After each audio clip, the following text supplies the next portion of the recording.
11 years ago, the late President Musa Umaru Yar'Adua declared presidential amnesty to the Niger Delta ex-agitators. This did not happen because Nigerian state as at then wanted to bequeath or just gift the Niger Delta people amnesty. It happened mainly because Nigeria as a country cannot live up to its obligation within the OPEC as a result of the activities of the boys within the region we call the ex-agitators. This, if you ask my considered opinion, indeed was a Greek gift from the Nigerian state. A Greek gift indeed. 11 years after, this program has yet to live up to its expectation. We still hear a lot of people not being captured or the program not being able to answer the questions that it was supposed to do. Some of these were areas where people wanted to talk about, like the oil and gas asset protection, which is supposed to be taken care of by the Federal Ministry of Petroleum Resources. This oil and gas asset protection, the PIB, or the much noised PIB, is enshrined into that oil and gas protection. That the Nigerian state have consciously and cautiously decided that it will not happen. It has never come to fruition, even when we had the time to.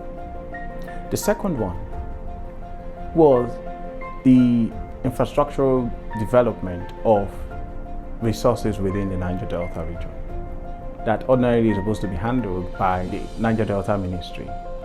But this is a ministry that have been consciously underfunded by the government of Nigeria.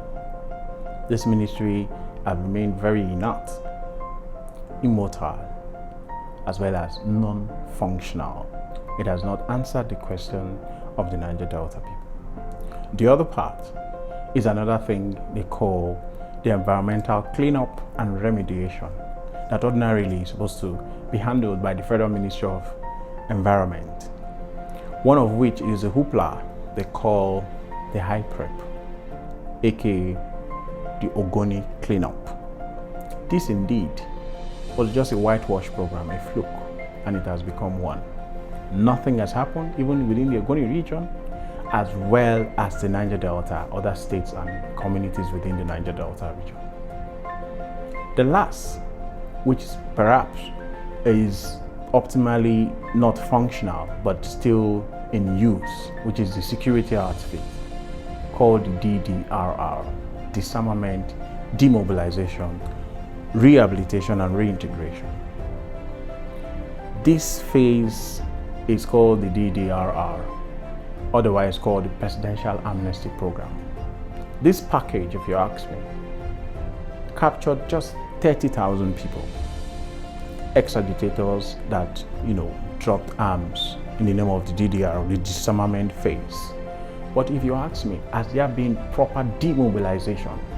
If you read and if you study what demobilization is all about, it is about after the wars, parties should demobilize. In the Niger Delta, as a Niger Deltan, would you say there is no militarization of the Niger Delta region today? But that is another thing that we're going to talk about tomorrow or some other time. Now, after 11 years, ex-agitators are still complaining. Some are not being ably trained. Training centers have been deserted. A lot of environmental and other economic activities are yet to boost even within the Niger Delta region. The Presidential Amnesty Program subtly is being wound down by the current administration. I would say it is covertly being wound down by the current administration. But overtly, it looks as though the program is still up and running. But this is not the true position. But we're not here to cast aspersions against the government of the day.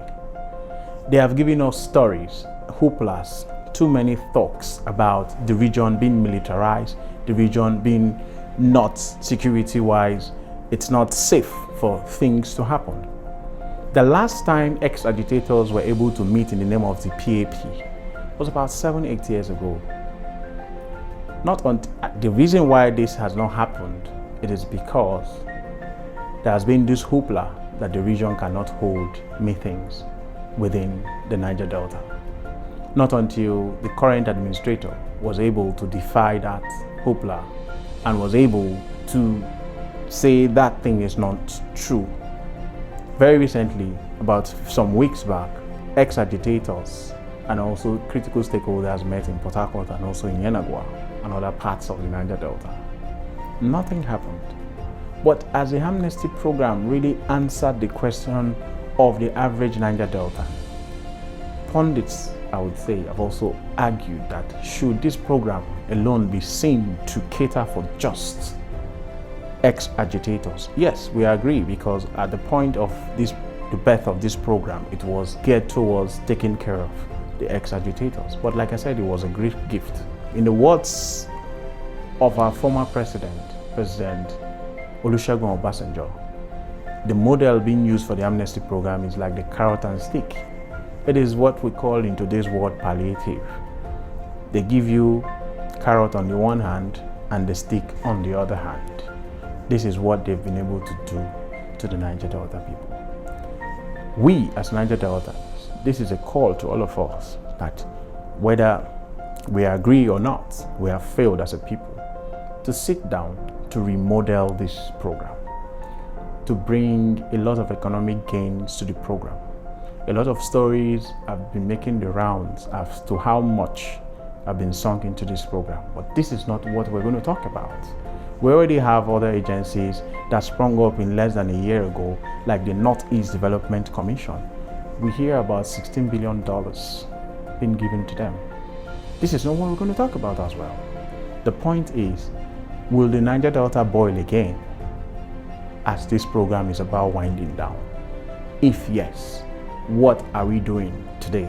This is a call to the current administrator and all the powers that be within the region and also beyond the region, and calling on the Nigerian state and other donor agencies to see how they can make conscious efforts to sincerely and conscientiously develop the Niger Delta, answer the questions, and also look into other parts of the amnesty program and package beyond the DDRR. They should go into the oil and gas asset protection. They should also go into the environmental cleanup and remediation. They should also go into the infrastructural development.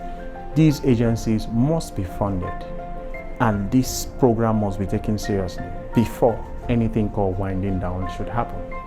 Already, if you ask me, there has been a change in the nomenclature of this program. This is a subtle way of winding down the program. But enough of all of these things, and we are here as a people and as a group to say the amnesty program needs to be remodeled, and a lot of this question needs to be answered. My name is Maobuye Nangi. I'm the president of All Niger Delta People's Congress, ANDPC.